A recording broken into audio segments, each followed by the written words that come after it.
Pada zaman dahulu tersebutlah kerajaan Qobat Syahrial.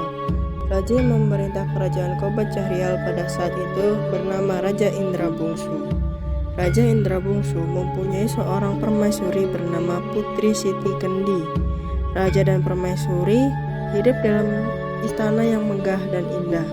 Namun, kekayaan dan nama besar mereka yang belum membuat raja tenang. Hal itu disebabkan raja belum juga dikaruniai seorang anak yang akan menjadi penerus atau ahli waris kerajaan. Bukan hanya raja yang merasa risau, melainkan permaisuri pun demikian karena dia belum menampakkan tanda-tanda kehamilan. Tiba-tiba ada keinginan yang kuat di hati raja untuk segera memiliki anak. Lalu, hal itu disampaikannya kepada istrinya, Siti Kendi. Wahai Adinda, sudah lama kita hidup berumah tangga dan banyak yang sudah kita miliki. Namun, ada hal yang membuat Kanda cemas, Dinda. Kanda saat memikirkan seorang putra mahkota sebagai ahli waris kerajaan ini. Kanda, sebenarnya Dinda pun sangat memikirkan hal itu. Apa yang harus kita lakukan, Kanda? Dinda pun sudah meminta tolong kepada tabib, tapi Dinda belum juga menunjukkan tanda-tanda kehamilan. Akhirnya, raja mengundang penasihat kerajaan. Atas nasihatnya, raja dan permaisuri harus banyak berdoa dan memohon petunjuk kepada Tuhan yang Maha Kuasa. Selain itu, harus banyak bersedekah kepada fakir miskin. Atas takdir Tuhan, permaisuri Siti Kendi pun hamil. Permaisuri Siti Kendi melahirkan 2 anak kembar laki-laki. Anak yang tua keluarnya dengan panah dan muda yang dengan pedang. Kedua anak itu diberi nama Pangeran Syahpari dan Pangeran Indra Bangsawan. Setelah beberapa tahun lamanya, kedua anak putra mahkota itu tumbuh menjadi pemuda yang sangat gagah. Mereka dididik ilmu perang, ilmu pemerintahan, ilmu bermain senjata, dan ilmu bermain kuda.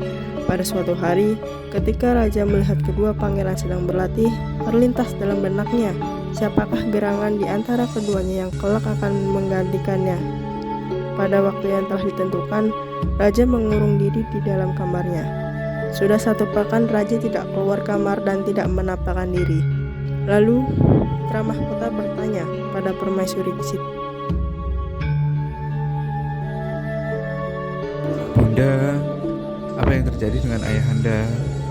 Apakah ayahanda mempunyai masalah? Sudah sepekan ini ayahanda tidak keluar kamar. Ananda takut jika ayahanda sakit. Apakah tidak sebaiknya kita tanyakan kepada ayahanda langsung?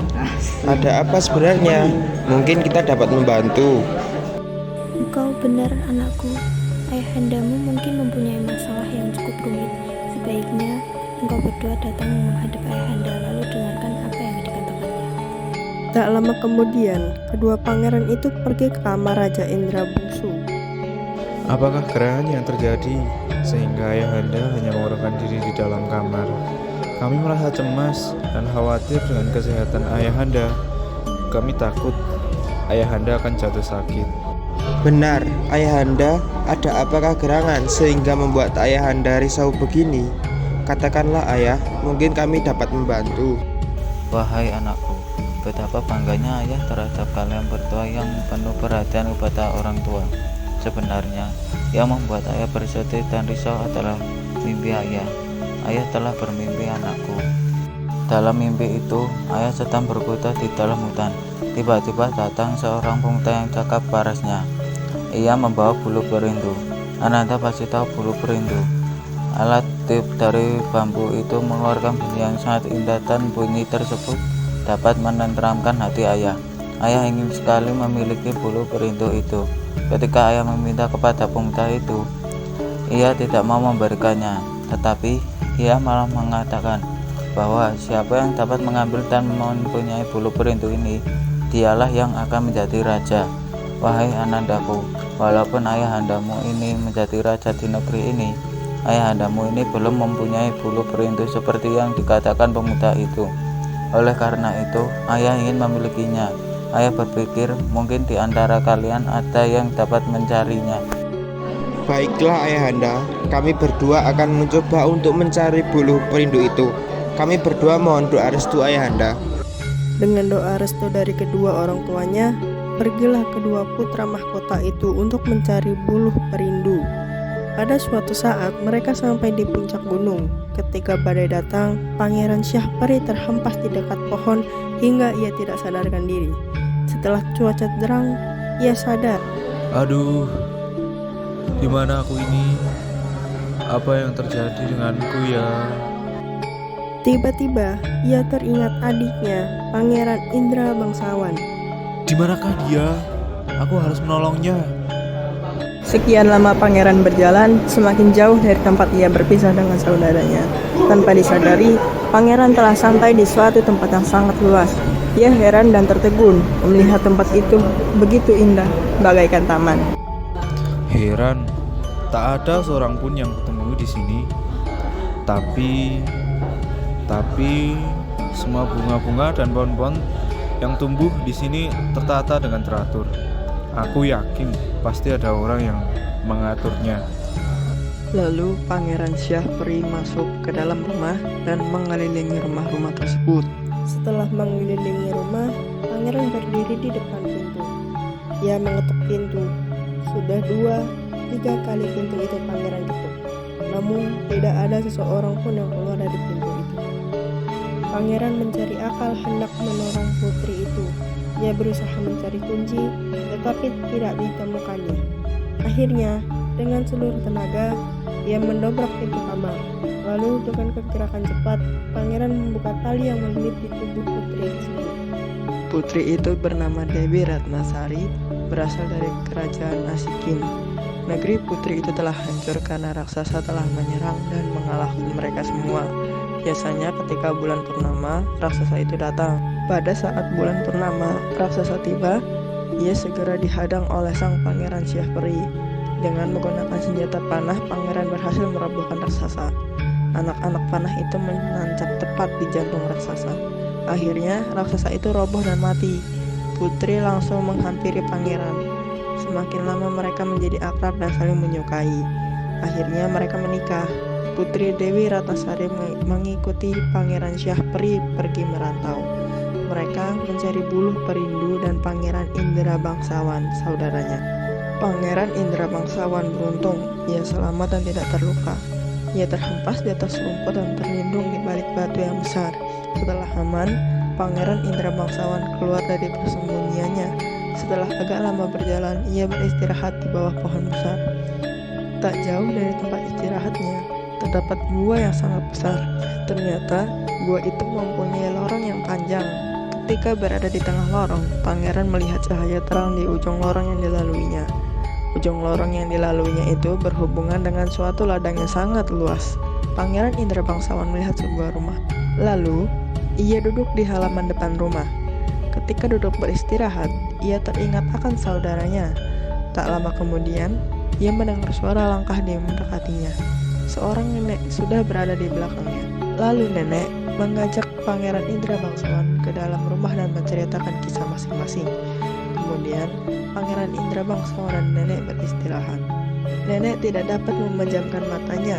Pikirannya masih terfokus pada bangsawan yang bernama Pangeran Indra Bangsawan.